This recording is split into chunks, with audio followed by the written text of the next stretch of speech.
What's going on, guys? Welcome back to the channel. I know I haven't uploaded to 3 or 4 months, but I'm back. I've just been really busy, guys. I'm sorry. Anyways, today we're going to be reacting to 3 scary horror stories because it used to work and got me a lot of views, so hey, why not do it again?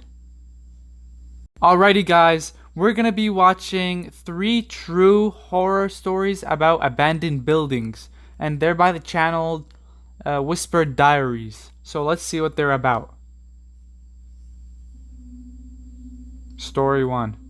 This was only 2 years ago.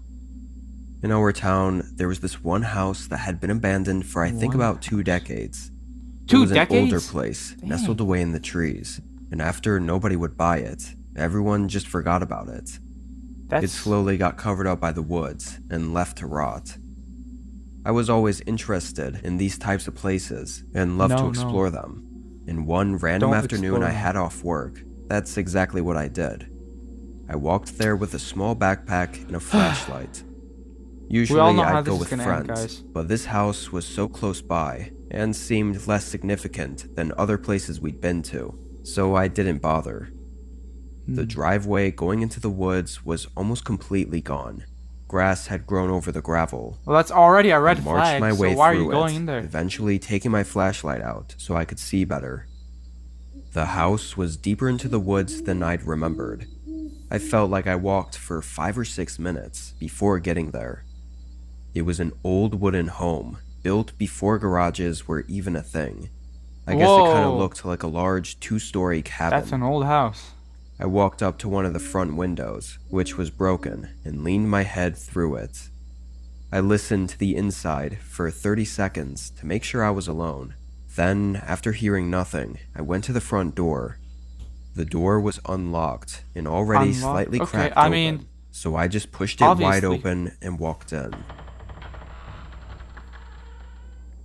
The inside was decaying all around.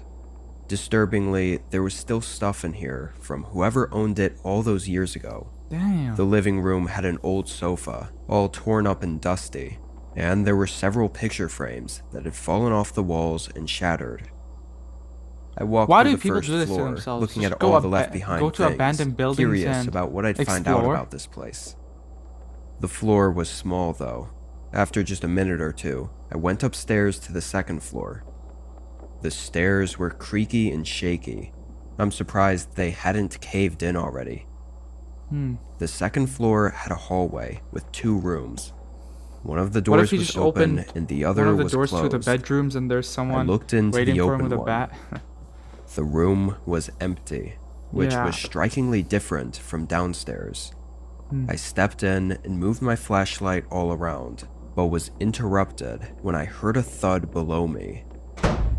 My heart immediately started racing. You're dead. It didn't sound natural, like a noise the house would make.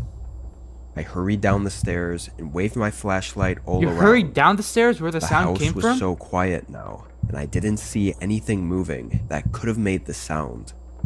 Having that bad gut feeling though, I told myself I should just leave. Usually with my friends I explore with, we always say at the first sign of anything sketchy, we leave. Being alone, I definitely wasn't staying. I quickly walked down the hallway, still moving my flashlight all around. But when I got to the front of the house, the door was shut.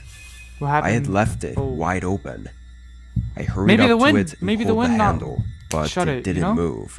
It was locked or bolted closed on the outside. What?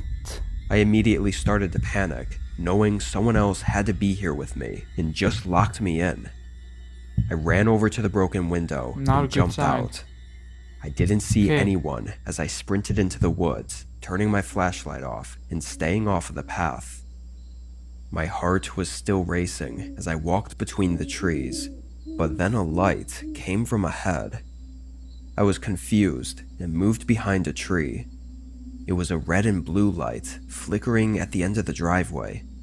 There were 2 cop cars cutting through the thick grass and driving toward the abandoned house.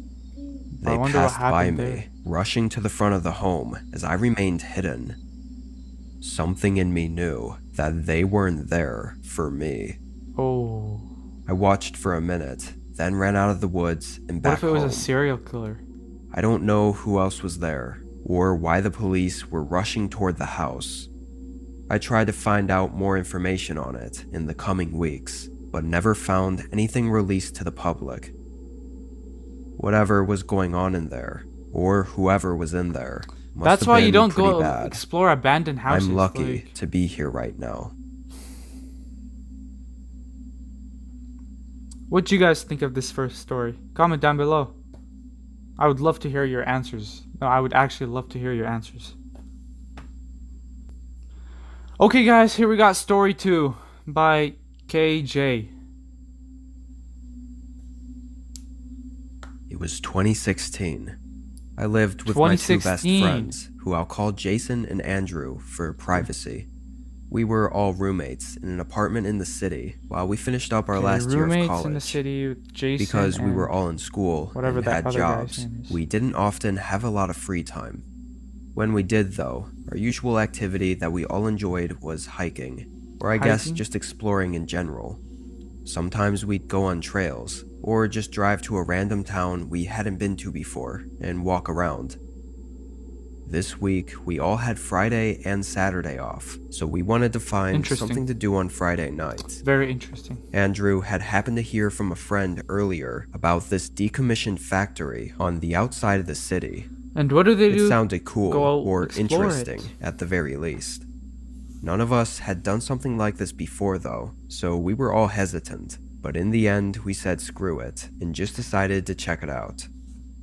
We hopped in Jason's car and drove to the edge of the city. We live in the Midwest, so the city sort of abruptly ends and turns into flat land that goes on as far as you could see. That was basically where this factory was. We didn't know its exact address, if it even still had one, but we found it on Google Maps using the satellite view. We parked a block away at a gas station, then got out and walked the rest. The whole street to get there was empty. No cars or people anywhere. That's a red flag right there. It almost felt like the entire block was abandoned. Going there. The factory building was way bigger than any of us were expecting. It was massive, with railing-type structures to be honest, all over the outside, and tons of graffiti in places I don't even know how people were able to get to. The chain-link fence had barbed wire across the top, but in several spots it had clearly been cut open and moved from others sneaking in. We crawled over and made our way up to the metal door at the front, which was already open. As soon as we stepped inside, chills ran through me. The whole building was swaying, and the metal was creaking and groaning. Well, it was windy it's about to outside, collapse any so it moment. made sense, I guess, but it still added to the eeriness of the place. All the lights were off, of course, so our only light was some cheap flashlights Andrew had lying around his house. This main room we were in was full of huge, rusted machinery and narrow pathways between them. We all stayed in that room and kind of just wandered around.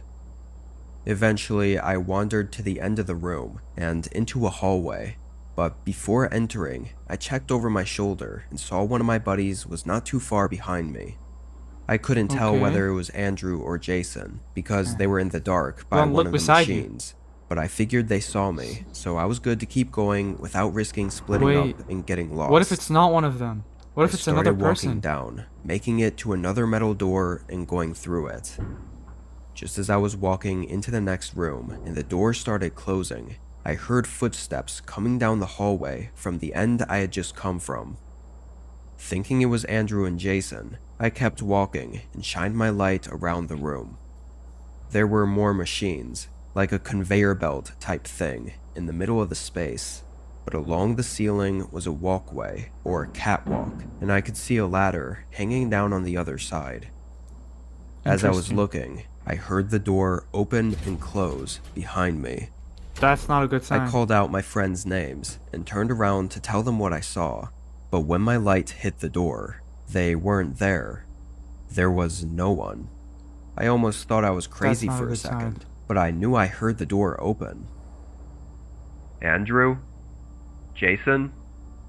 Their names rang across the room, but they Why didn't didn't he reply. go with them? Like, I started carefully walking over to the door, feeling my mind start getting worried. I opened the door and shined my light down the hallway. It was empty. What the hell? I didn't have time to think before hearing a slight crumble on the ground behind me. oh, I whipped my light around. Standing maybe 6 or 7 feet from me was some deranged-looking man. He had long hair and a messy beard and these strange, glazed-over eyes. He instantly started sprinting at me, like he was trying to tackle me. I backed into the hallway and slammed the door on him, then sprinted for the other end. I could hear my buddies calling out to me, like they were trying to find me. I ran into the room and yelled at them to leave. We all ran out. We made it to the fence and left. I explained to them what happened on the way back to the car. Whoever that guy was hiding in the building had followed me into the hallway and into the room where I was alone. Obviously, he was trying to wait for me to split off from the group before attacking me. What he really would have done, I'm lucky to have not found out. Yeah. Since then, we haven't tried anything like that again. Good. Don't be stupid.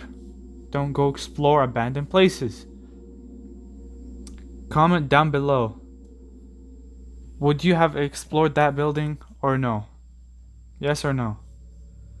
Okay, this is story 3. The last story, guys, by L or This was whatever. nearly 5 years ago from when I'm writing this.